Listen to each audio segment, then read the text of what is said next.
大色调，它这张是乳白的大色调，然后有绿的，这个咖啡绿的一个调子在里面，所以它是用这种绿调子去做这个暗色。画这种画，最重要的是在什么？让你们练眼睛，练眼睛。你看它几个绿是不一样的，暗的哦，有没有？它这一块就偏暖一点的，有没有？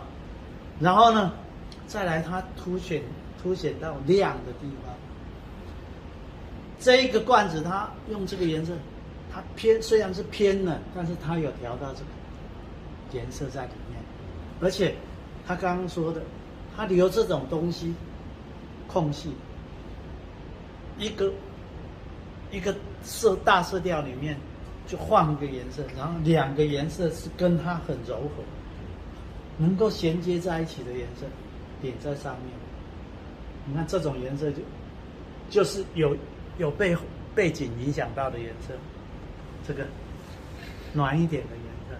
好，然后呢，来到浅颜色里面，然后硬吧，色调这些硬吧，你看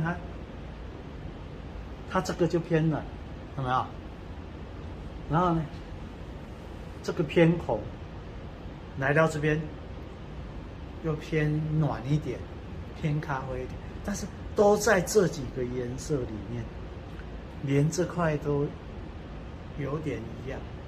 然后呢，你看这个颜色跟这个颜色，这个又偏红了一点。